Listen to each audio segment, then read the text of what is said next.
Hello, everyone. Welcome to the first podcast for Two Peas in a Podcast. And the title of our podcast is A Theistic Journey to the Light.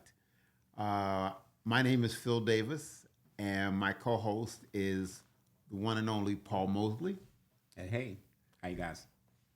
And we hope to have a conversation today, a conversation about why it is that we do what we're doing and what we hope to achieve by doing it. But I think before we get to the why we're doing it, we just talk a little bit about our backgrounds, and I'm going to turn it over to P1 or Paul. All right. So, hey, welcome to our first Two Peas in the Podcast. Again, as Phil said, we've talked, I mean, off camera for years now about where we were spiritually. And I think at one point, how many years ago was that, Phil, that we actually sat down and we had a Oh, conversation on a that first attempt at a that was podcast? 20 years ago. Okay. No, not 20 years ago. That was 2021, so 3 years ago. Okay. 3 years ago. Okay, so about 3 years ago, I started to really reconsider where I was spiritual wise, and I think some of the things that happen in the news and some of the things that have happened just to me personally, maybe to start to kind of take a second look. And eventually, I have evolved to where I'm at right now, which is slightly different than where Phil is. I don't consider myself a full atheist. I would say I'm more agnostic because there's a lot of things that I just don't know. But I know that a lot of things that I was raised to believe no longer make sense, and I no longer accept them as the gospel, no pun intended. But that's why I decided that I'd come out of the shadow, uh, come off of Facebook and commenting here and there when Phil was attacked on Facebook to try to support him and go full fledged two peas in the pod. Well, my journey is definitely slightly different than a lot different than Paul's journey. I was born and raised here in Cleveland. I was born and raised Catholic, and for the first 19, 20 years of my life, I was steadfast, a good Catholic boy. But it was when I went to Stanford that things began to change. The first thing that happened to me was that I allowed myself to become a member of a cult at Stanford. It was called Church of the Open Door. And that sounds kind of crazy, but back then that was also the time in the Bay Area where Jim Jones was very seriously uh, holding court for his own cult. And it was also at that time that they had the massacre in Jamestown where they had the mass suicide. But I was a member of the Church Open Door, but I quickly got out of that and realized that that was not something that made sense. But I allowed the guilt to overwhelm me.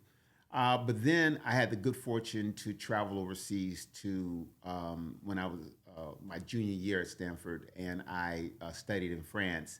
And it was on a train ride between Dover and the shores of France that I began to understand that things were factored into my thought as a result of geography. Basically, because I was born in America, there was a 99% chance that I would be raised Christian. But other people born in other parts of the world are based their culture, their values, their spirituality on where they were born. And in a brief time span on a train ride, uh, myself and my friend from Stanford, we were in a train car with two other gentlemen, and this is 1979, and this was at the time of the Iranian American hostage situation. And the four young men there realized that we were in a tense political situation, but over time, we realized that we had more in common than what separated us. And when I realized that they were as much a part of me as I was a part of them, that when I got back to Stanford, I began to study theology, religion, and then my senior year, I totally began to walk away from Catholicism, and then a few years later, I totally abandoned Christianity and all those things. But to Paul's point, I still stayed in the shadows because I was afraid of the social ramifications, the stigma, being ostracized, Yeah. and all the things that normally come with that. Yeah. But Facebook gave me the platform and the courage to just tell people that, hey, this is not how I roll. But I began to post things that began to get people a little bit riled up. And I've done that for several years. And then Paul and I did have that conversation a few years ago where I actually sat down with Paul. And then just recently, maybe 6 months ago, I said, Paul, it's time for us to take this to the next level. And it's taken about 6 months to get everything together. And here we are today with Two Peas in a Podcast, where we talk about our atheistic journey. And Paul's not at that end of the spectrum. I am. But this is an opportunity for us to share how we got there, why we're here. But more importantly, we want to hear from you, your thoughts, whether you're a believer or a non-believer, and we want to engage in some discussion. So we can stop there. And Paul, one of the things that I want to always do in the show is to hopefully that you and I can begin a discussion about how religion and spirituality, how it intersects our everyday life. Yeah. And for me, I get this comment all the time. Why do I comment about it? And for me, why I comment about on Facebook so often is because it is there in my face. At least I feel 24/7. Yeah. What are your thoughts about the intersection of faith, Christianity, spirituality, and daily life for you? Well, this is a scary thing. This is, I've compared it to a person that is coming out as gay because of the backlash that you ultimately will feel. There'll probably be people that view me in a different light as a result of us doing this podcast.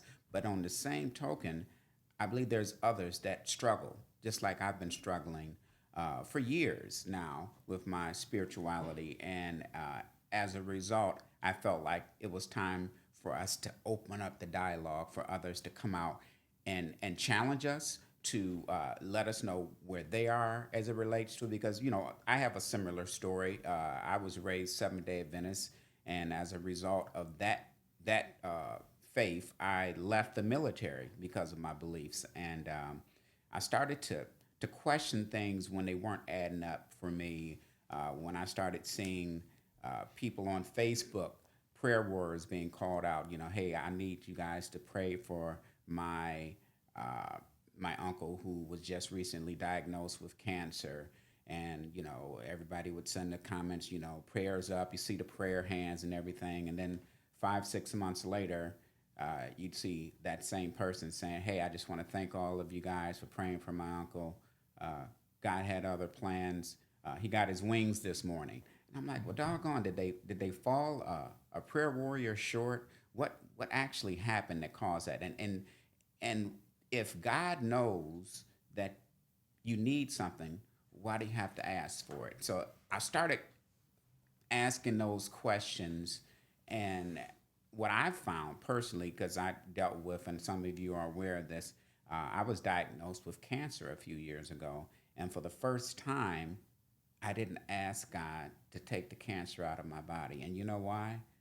Because I said to myself, well, he let it get in my body. So why would I ask him to take it out? First and foremost, because he let it get in my body. But secondly, because he knows I don't want it in my body because it could kill me. So for the first time, I let God off the hook for something. Because when things went bad and it was confusing to me, it made me angry. And it made me say, why would God let that happen? Well, I no longer have to do that. I no longer blame God for things that are happening. I don't blame Satan either, because, of course, if God made everything, he made Satan too. So we do want your thoughts. We want you guys to call in. We want you to be a part of this Two Peas in the Podcast, because we know that we're not alone. We know that there are others that may be on different levels of the spectrum, but we know you're there. We have a call. Hello, caller?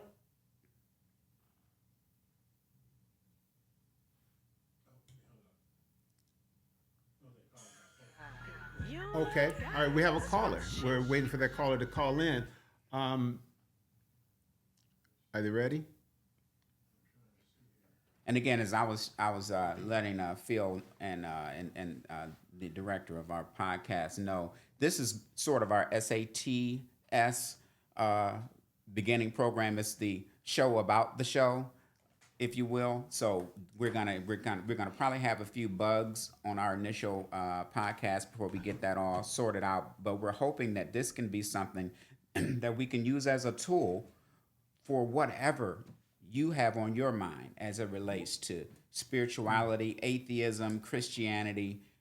We want to put it all out there, and we're not afraid to hear your thoughts, your concerns, your struggles, or even your criticism. You know, Paul, I think one of the things that happens, particularly in the black community, is that we tend to sweep a lot of stuff under the rug. Yeah. And that has always been my concern. And that's why I've always just been unafraid to just put it out there on Facebook, because I figure, why are we sweeping under the rug? We have intergenerational trauma being passed on from slavery on through to 2024. But we somehow tend to think that somehow, to your point, we can pray it away, or we can ask pastor to do X, Y, and Z. And if you look at the situation where we are in 2024, that has not worked, not particularly well. And I'm not saying that occasionally somebody doesn't get it right, but 9 times out of 10, all the things that Paul mentioned in terms of what people say that they want out of a God that that they wish to pray to for a particular result, and it doesn't happen, then they reconcile it, or they rationalize it by saying, well, this was God's plan. Right. You know, and we have to begin a conversation about what it is that what it means to question, you know, the history of the belief systems that have been passed on. Yeah. And I'll give you an example. And you know, in the future when we have the show, we'll have a section called IRL, or in real life. And the question is, how is it that you can believe in a book Cleveland that was Podcast used Studio. to justify the enslavement of our ancestors, but the same book, the same belief system is being used to justify the election of Donald Trump? Exactly. And how do we as black people, how do you reconcile that? Exactly. And in my humble opinion, you can't reconcile it. Right. But people will always say, well, that person's not a true Christian. They'll figure out Right. 5 different ways from Sunday on how to get around it. But the bottom line is, that same book, that same Bible was used to enslave us. Exactly. And is now being used to justify a man who's been convicted of felonies. He's been civilly sued and successfully sued for being a sexual predator. A lot of things, but which don't seem to align with Christian values. Right. But it's the same book. Yeah. And so that through line of Christian values has put us in this Right. situation. But somehow we don't question it. And Right. that's where I have some Right. thoughts. Okay, caller, you have a question? Reconcile it. But people. Hello, caller, you have a question? Hello? Yes, go ahead, Yes, please. hello. Please turn down your. I just did. I'm sorry. Hey, how you doing? This is Ken Montero. How you doing? Professor, how are Hi. you? How's it going? Good. I'm so glad that you started this podcast. Thank you. Thank you. I was Appreciate I was listening to the first part, and that's why you got a little echo when I had to check over to the phone. I'm wondering, and I think this is going to be in progress, because I don't think we can do it in one day. I think it's going to be important to us to talk about our personal experience with human beings banging the Bible at us, and then to, at some point in time, get to the variety of ways that some people believe in a God or don't believe in a God, but it's not necessarily shackled to the particular ways we've been taught. And so I don't think we can get through it all in one discussion. I think, and so I'm glad this is the beginning podcast, but I get individual trauma. I get empire kinds of trauma. I mean, whole empires have been crushed by religion. But when is that the actions of humans done in the name of God, and when is that the discussion of what a God might mean if we put our heads together to either decide we believe in one or we don't? But it's like saying Cousin Boo Boo said I should kill somebody, and then we find out that Cousin Boo Boo wasn't even in town. Okay. So I mean, how do we separate those two? Well, first of all, Ken, I want to put out the disclaimer that I asked Ken to call in the show. Ken and I went to Stanford together, and he's a professor emeritus. Where were you? San Francisco State, yeah. Yeah, San Francisco State. So I really, I mean, we've been going back and forth on Facebook, so this isn't a new discussion. Yeah. But Ken, I think that is the very essence of the particular challenge. It's like, you and from where I sit, you can't have it both ways. You can't separate the God, an inactive God or indifferent God that does not intervene, and say that you can still place faith in that, but then look at the bad outcome and sort of Brush it off. Brush it off. That's the part that we have to question. At least from where I sit, we have to question why do we still hang on to the belief system when we have the empirical results that suggest that maybe this God is indifferent. The God that we've been told that is omnipotent, omnipresent, omniscient, all those things. But in 2024, there still are pockets, I mean, big pockets of particularly, and I'll just talk about black folks for right now, but particularly big pockets of black folks where they live in horrific, abject poverty. And would a God allow that? And that's the part that I have problems with. That we want to jump over that or sweep that under the rug. And how do you, Ken? How do you reconcile a God that is indifferent, that does not intervene, with a God that is all the time good and good all the time? How do you reconcile that? The quick of that is that I don't accept most of the assumptions that you mentioned, even though I know that those are the assumptions that was a lot of people preach. So I can't unpackage everybody's assumptions that I rejected when I was 5 years old. So, and wasn't taught those. Now, you need to understand I was taught as a Christian, but I was not taught the ones that you are saying. So, for example, if the quickest way I can give you the metaphor is, if your parents give you everything you need and you mess it up, was your parent indifferent, or was your parent allowing you to be an adult? Now, those are not the same as I don't pray for God to get me out of stuff I put myself in. I don't pray for God to violate gravity. If I step out there and there's no rock underneath me, then I expect to fall. Because that's the law that was put out there. And when you say empirical evidence, remember, I'm a scientist who will argue with you and have that science was not created to be able to prove or disprove a God. And the scientist said that. Now, I'm one of the people who believes that the thing that scientists look at, the universe, is the thing that we should study to understand whatever a God is.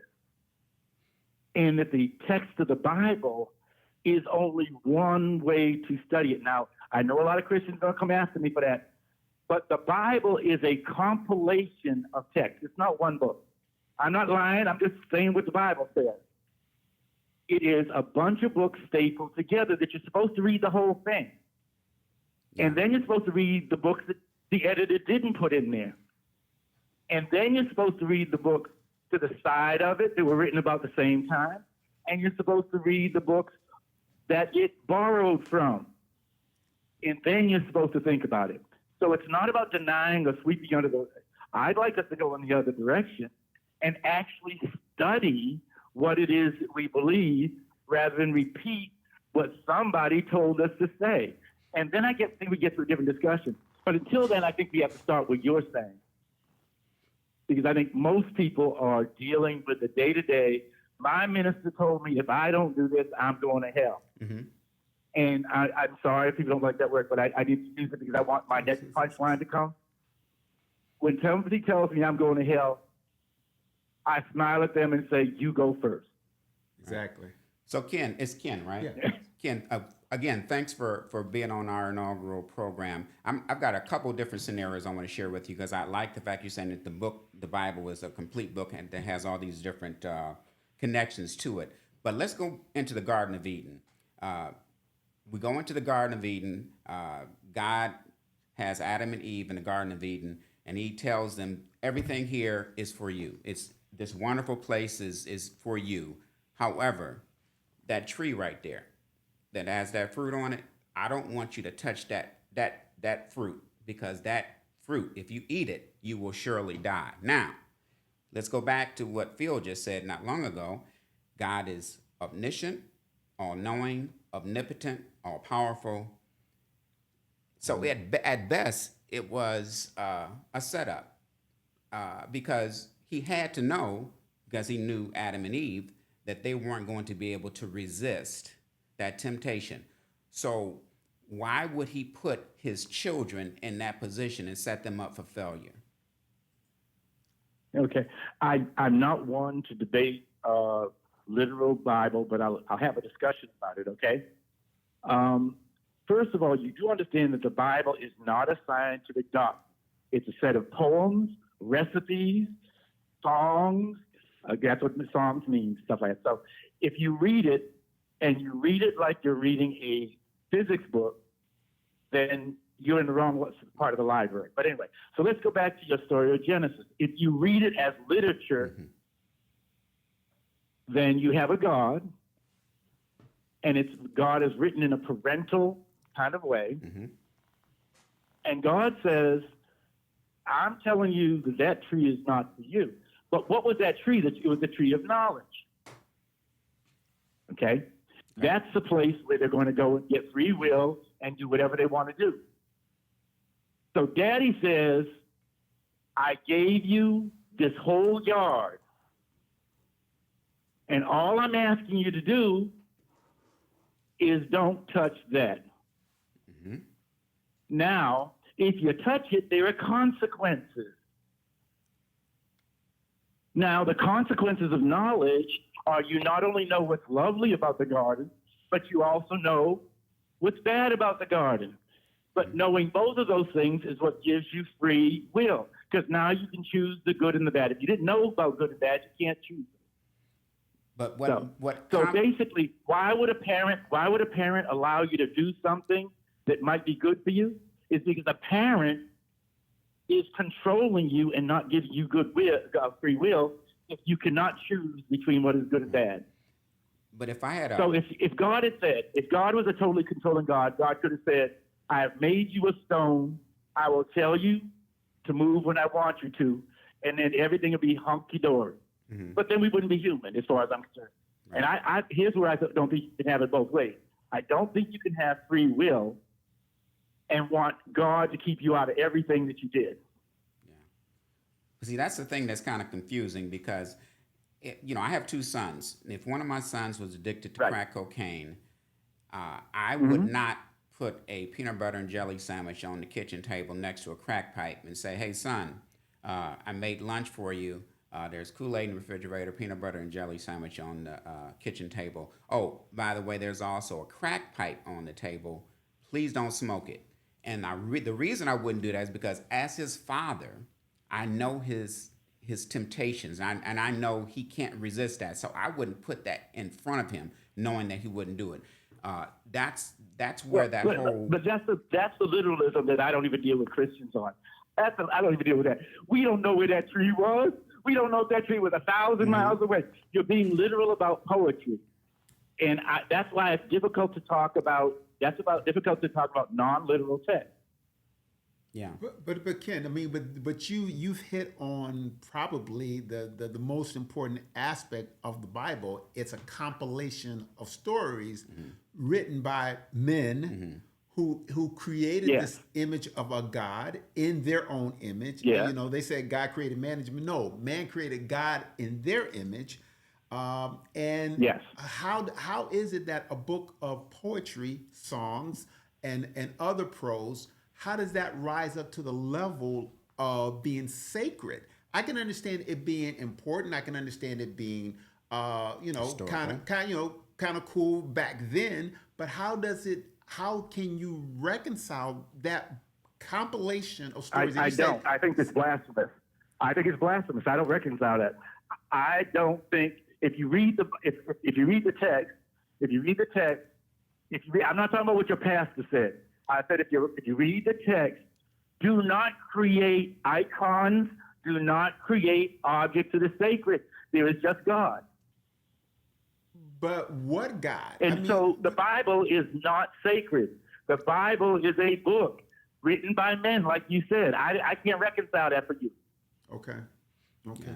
I mean, and I then can't. you think about the airplane crash scenario where, let's say 150 people are killed and 4 people survive. Well, the 4 people are considered miracles, right? But the 150 people. What's that? Do you know what the definition of a miracle is? A miracle is something that at the time that it happens, you don't know how it occurred. That's all it means. Yeah. But Now, if you want to make it's all kinds of attributed other to things about God. miracle, like magic, it's all attributable to God.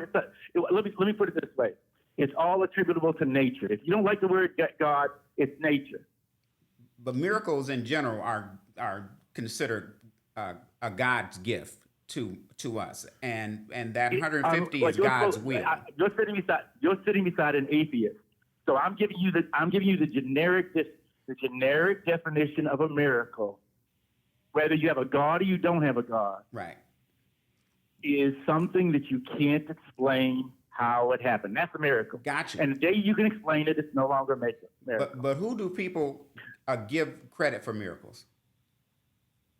No, see, I'm not going to answer. See, that's the part.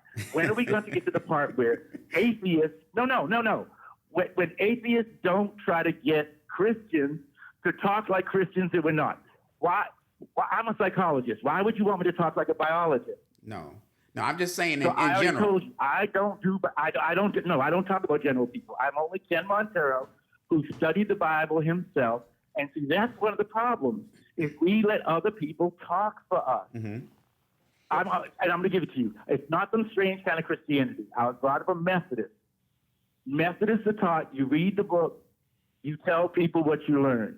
You don't tell what your pastor learned. You don't tell what your priest learned. You don't tell what your cousin Boo-Boo learned. You say what you did, just like you did in school. Okay, but That's it. Ken, but here's my struggle with everything that you said, is that through all the things how you've discounted the Bible still remains elevated. I didn't discount the Bible.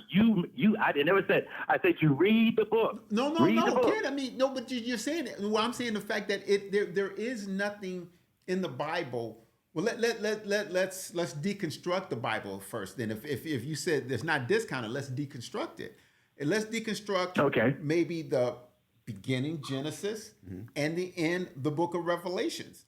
And we had this conversation on Facebook, falsus in uno, falsus in omnibus. So you find it's like if the search is for truth, if you find something false in the Bible, then you can pretty much assert that there's a lot more untruths in the Bible. And let's talk in the beginning, the book of Genesis.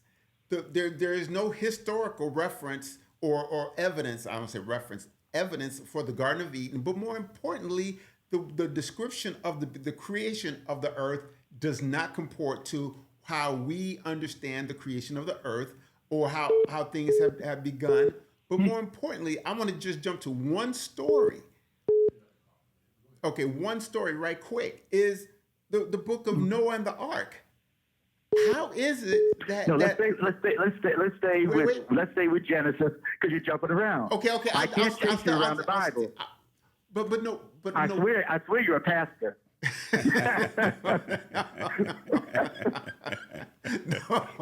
no, my brother, no. But okay, we'll stick with Genesis. I'm just saying that because there is no empirical evidence that supports the assertions that were made in the Bible that have been years, millions of years that preceded the Bible in terms of the actual understanding of the earth. And the Bible doesn't even include thousands of years of other civilizations and cultures such as the Chinese. You know, we won't even get into that. But let's stick with Genesis. It doesn't add up. So I'm getting to the point where Let me do Genesis. Just let me do Genesis. okay. If you had a physicist and a poet writing about the creation of the world, okay? Mm-hmm. And also, I could give you an African myth, but it starts with a singularity. The story starts with a singularity, that there is one thing in the beginning. That one thing in the beginning dates everything from itself. I'm going to put a period there and say Big Bang. And so when you read literature in its context, it's not literal, but it is metaphorically consistent with the Big Bang Theory. And the Big Bang Theory is new for Western science, but has been old in the literature of everybody else. White folks, I'm going to put it right there. White folks and Christianity is only 600,000 years old. Most of the stuff is 2,000 years older than that. You can't read it in the context of what the last white person told you. All right. Okay. Well, Kent, I want to thank you for calling in. We've got some other callers behind you, but we'll have you back on Well, I real hope soon. I stirred it up a little bit. I hope I stirred we it up. appreciate you, Ken. Thank you, Ken. Definitely, man. Thanks. Okay. Okay. You have Next a call caller. for Cleveland Podcast. Go ahead, caller. Hi, Phil. Yes. Yeah, this is Perry calling. Excellent. Hello, Perry. How are you? I'm fine. Good. And I want to just again put out the disclaimer. I've known Perry since the days of our youth. Perry and I met at Upward Bound. He was at John Adams. I was at South High, and we were out at Baldwin and Wallace hanging out. And I got a call or a message from Perry the other day, and he started talking about his journey. And I said, hold on, Perry, before you tell me the story, why don't you come on to the show and share it with Paul and myself and anyone else who was listening? So Perry, without putting words into your mouth, why don't you tell us your journey from theist to where you are now? And I don't know what part of the spectrum you're on. Again, I'm atheist, Paul is agnostic. You know, I don't know where you are, but just tell us your story. Well, Phil, the thing is, always when let me see if I can hold on, because I get the echoing down. Can you hear me? Yes, we're fine. We're good. Okay. You can turn it down in the background. So if I turn the volume, can you still hear me? Yeah, yeah. turn it all the way down. Oh, you're very clear. Okay, so long as you still hear me. So the thing is, when I first started realizing something's wrong, I was 12. And I grew up in what you would call a fundamentalist church. And I think we don't want to call it what it is, but it was extremist. And then that during the time, I look at the evangelicals today, and they would not even be considered saved, if you want to use that term, because we didn't do sports, we didn't drink coffee, we spent all our time in church, and none of what you see now where there's part of the secular world. But what made me begin to question what was going on. I was 6 years old, and it was Christmas.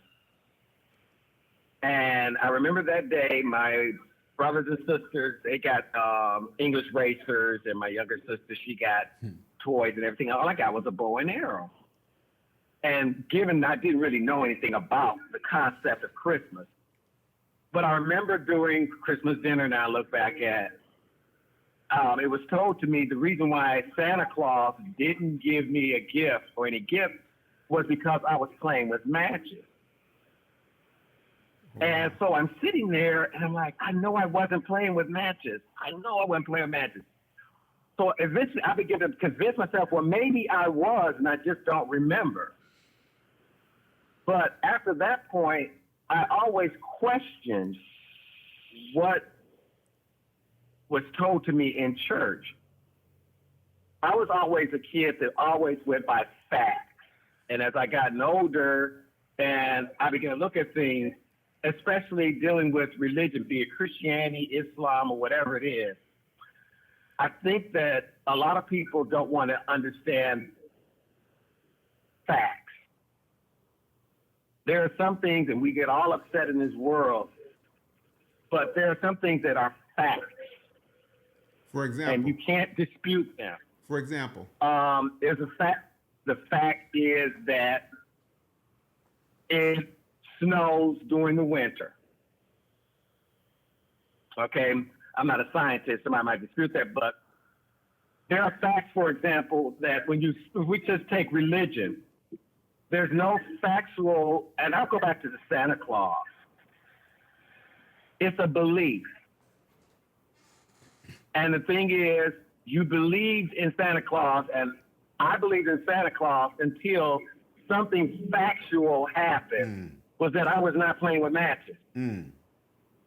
Yeah. I don't care how much I tried to reason myself or rationalize myself. The fact was I was not playing with matches. But I was supposed to believe in this man, which later on I found out didn't exist. And so when we look at the whole fact about religion as we have it now in Western society, be it Islam or all those things, it points back to one factor. It points back to the Council of Nicaea.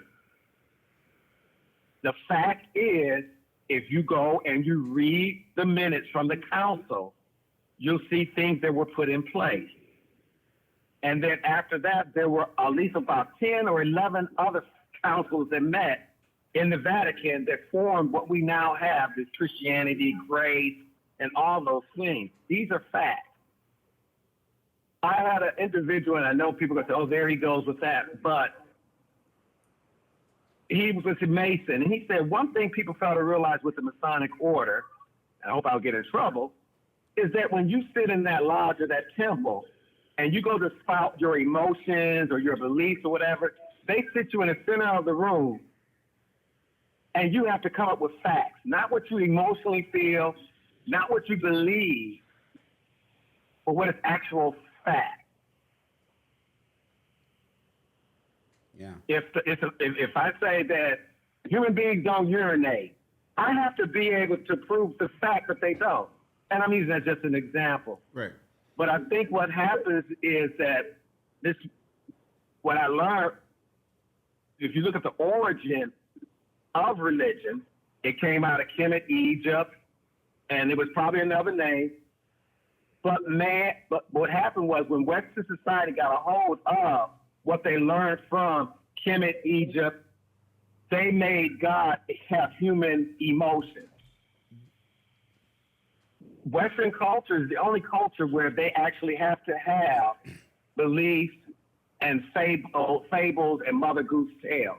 Whereas other cultures tend to have parables where you know it's a parable. Yeah. So Perry, Like they came up with grace. Go ahead. So when you said that you realized that facts had to be present in order for you to believe something, how does that impact your thoughts in 2024 about where you are? Where do you fall on the spectrum? Are you agnostic, atheist? Are you still part believer, and I'm asking these questions just because I don't know, and that's why I want you to share with Paul and myself and I everyone think else. when I came to a point was I knew that when it was the hardest thing because you just indoctrinated it was right. that no man named Jesus ever walked this earth. And the whole Christian or Christ is what exists in us. It's a form of when you go, if God has left you, it's because you've left yourself. If God is not hearing you, it's because you're not hearing yourself. Yeah, it's interesting. And I won't even say God, because I can't think of the name, but in Africa they call Western civilization called it the Holy Spirit, whatever.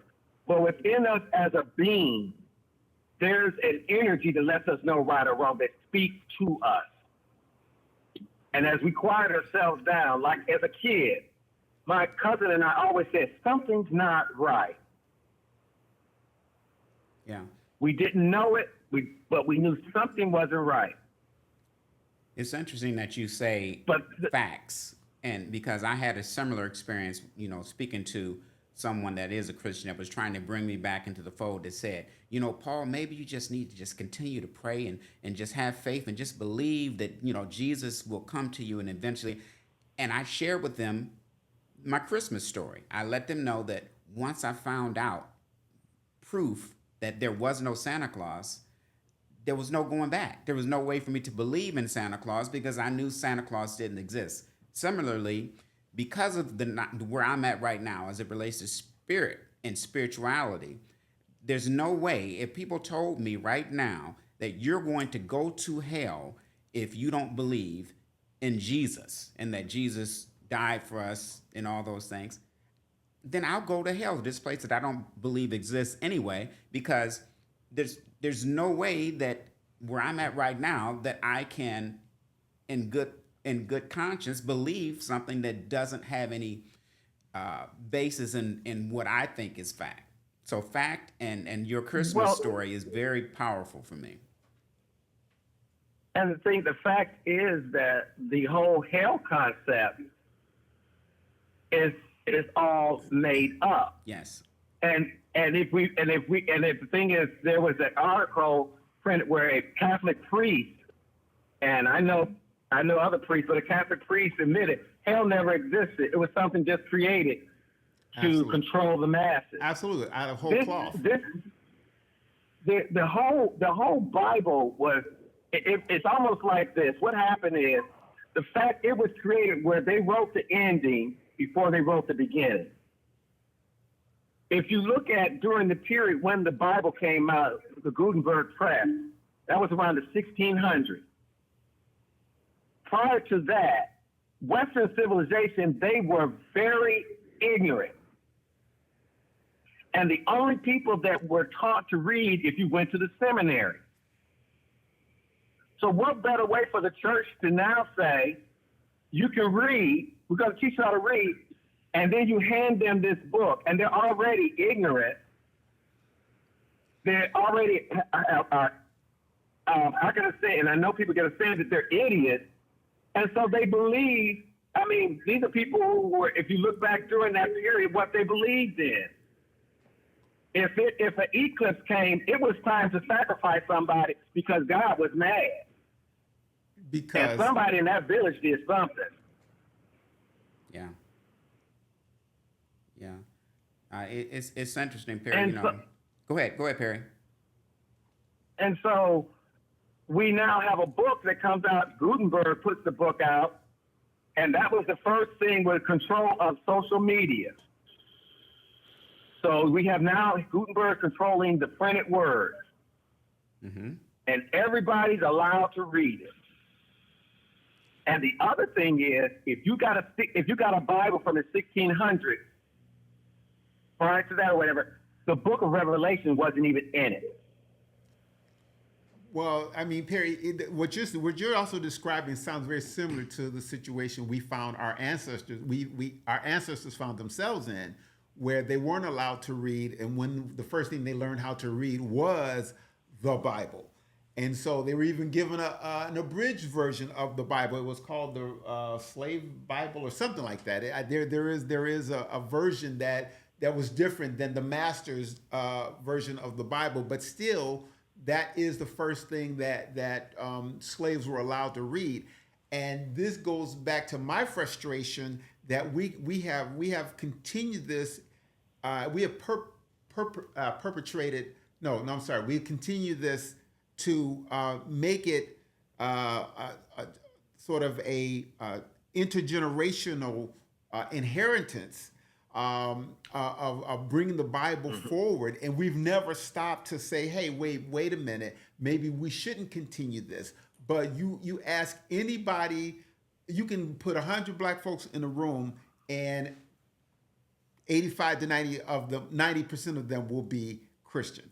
We know that, and without unapologetic Christians, but without understanding why they are. And so, what you're describing, Perry, about the changes in the Gutenberg press and how they controlled it, it's the same thing that how they controlled our minds when we were still enslaved. Which is again my frustration. We've got to break this chain and say, okay, enough is enough. We need to stop and think that maybe, just maybe, it's time to abandon and let go of this belief that somehow there's this omnipotent, omniscient, omnipresent, older white man with a gray beard sitting up in a cloud, controlling everything.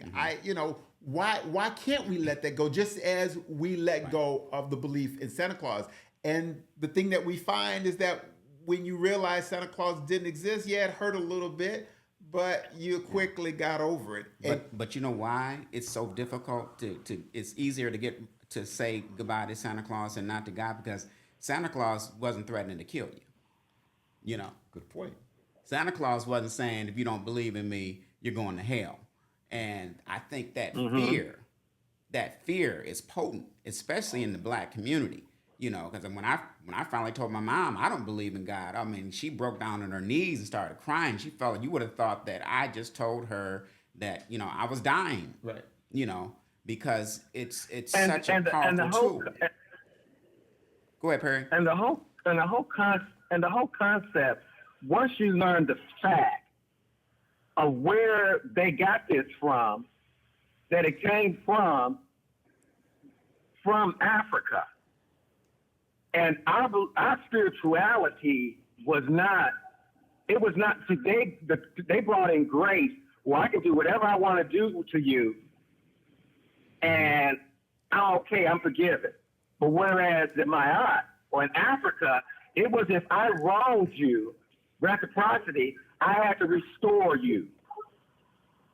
And see, that's what this religion doesn't do. No, this religion allows you, and it was created around 1600, right when you were starting the slave trade.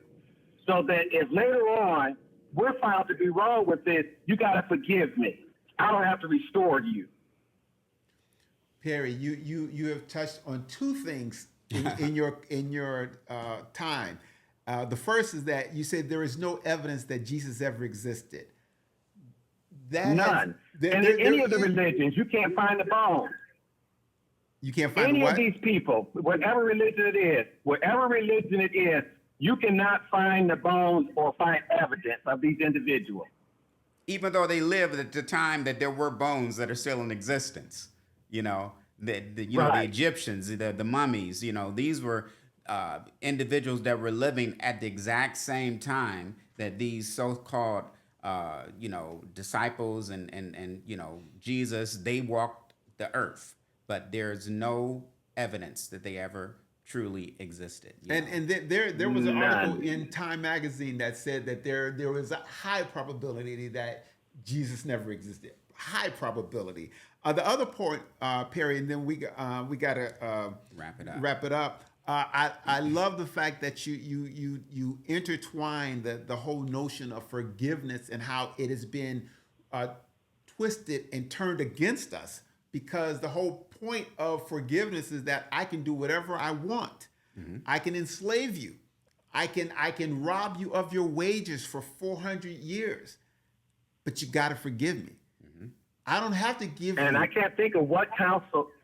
And I can't think of what council it was that met during that time period, but they actually came up, and I'll get that information, the facts.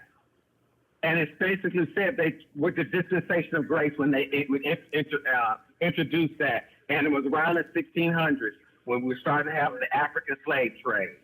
It makes sense. It makes sense because it lets everybody. So that it when you absolves- introduce this, when you introduce it to people, even to, it is even used against the white masses. They believe that I'm going to suffer here and something's going to be given to me in the great by and by. We've heard that before. Yeah. We've heard Yeah. that before, Perry. Yeah, you know. I love it. Well, we only have a few minutes left, Perry. We got to have you back on. But what I want to do is talk to Paul. And if Larry, do we have any more callers coming in? Okay. All right, Paul. Thanks so much, Perry. Thanks, because we only have about 10 All minutes right, left. thank you. Thank you, Perry. Come again. All right. See us again. All right. All right. Bye-bye.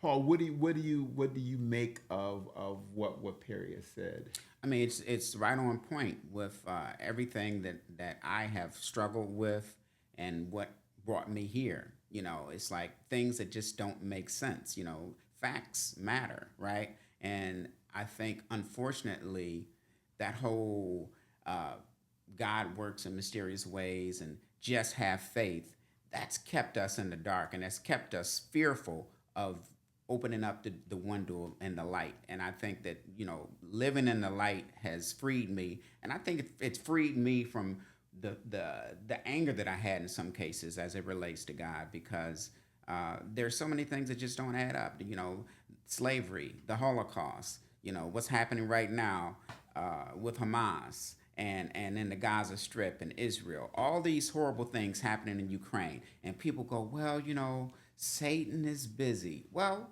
who created Satan? Yeah. Good question. I mean, come on now. Things that don't add up, they don't add up, and stop saying they add up. So that's why I think this is a good platform. And I was hoping that we could get a couple more callers, and maybe as we go further with the program, we'll get some folks that can actually try to explain why they have continued to support this Christianity that has been so much a part of our community. You know, Paul, I think that is one of the biggest struggles, and I hope that we can continue to have this dialogue. One of the things that Perry did a wonderful job of is sort of raising up some of the things that nobody wants to say out loud. Exactly. You know, to say that there's a good chance that Jesus never existed. Right. But here's the thing: this is proven. Even if you give somehow that there was a Jesus, all of the stories in the Bible about Jesus, all the books that were written by all the apostles, all of them were written 60 to 70 years after his supposed existence. Yeah. So is there a worse scenario than 60, 70 years have passed since this man supposedly existed? And you're talking about a time when they did not have the Gutenberg press. They did not have an opportunity. So how do you manage to keep all of these stories intact? Right. That does not add up. Yeah. And then who was there to listen to the Sermon on the Mount? Right. Who was there to hear the Lord's Prayer? Right. Who was taking, who's transcribing this? Right. Who was taking dictation? Yeah. You know, all of these things, they don't make sense. No. But somehow we come together, and I say we because I used to do it and you used to do it. We come together on Sundays, and somehow I call it the Sunday morning social club because it's a social event. It is. You know, it's a way for people to get together. But we convince ourselves through song. We convince ourselves through incantations, through prose, a lot of different things that somehow coming together that gives meaning, or that gives existence to something for which there is no evidence. You know, and that's a part that we have to Paul, I'm saying this to you sort of rhetorically, but I mean, we have to continue this conversation, Right. Because every Sunday people are giving 10% of their pre-tax Oh, yeah. income Oh, yeah. Oh, to, yeah. to do that. And I'm gonna leave you with this. I'm gonna leave you with something that I found out, and we got to call a spade a spade. One of the things that I found out was that that there are a lot of churches in the United States. Do you know how many churches there are in the United States? I don't. Okay, there are 385,000 churches. That's a lot of money. That's It's an industry. That is exactly what it is. It is the largest business in America. Multi-billion-dollar industry. Weekly, not annually. Right. Weekly, multi-billion dollars, and we have to take a step back. How do you have 385,000 churches? It's like Jesus has become a brand, Yeah. and anyone can open up a store. Anybody can open up a tienda.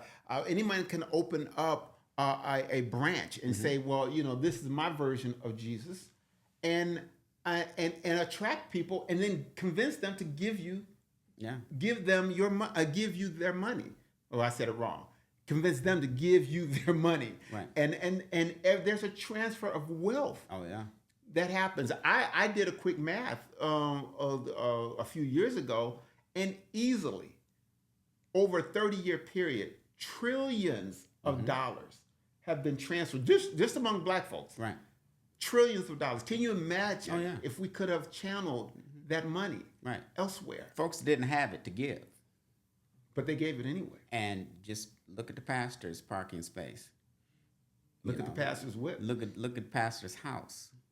The Creflo dollars. At least Reverend Ike came out with it and wore a green suit.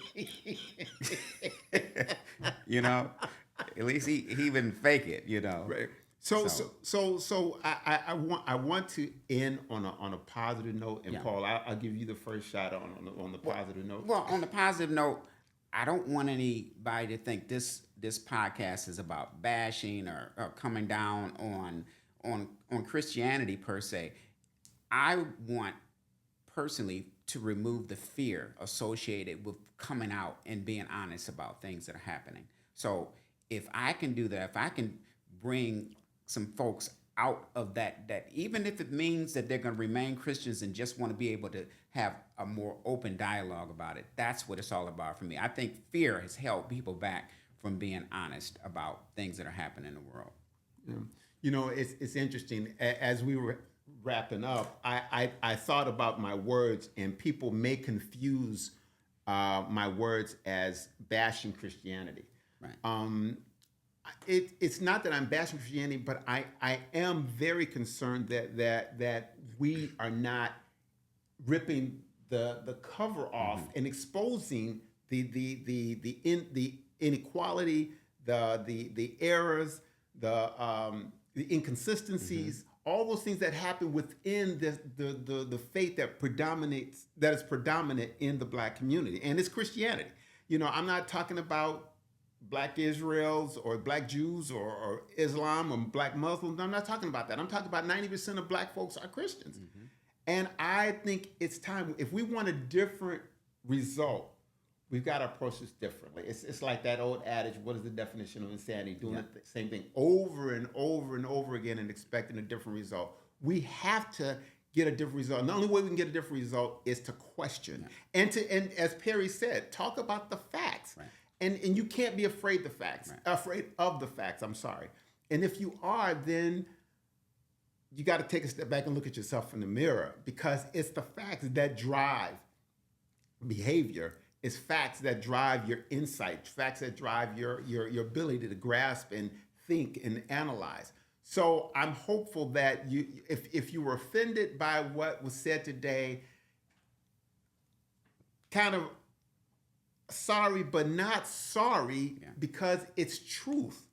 And all we're trying to do is, as we said, this is a theistic journey towards the light. So Christians, we want you to call in. As we go further with this podcast, this 2Ps in the podcast, we want to hear from Christians. We want to hear why you have committed yourself to Christianity.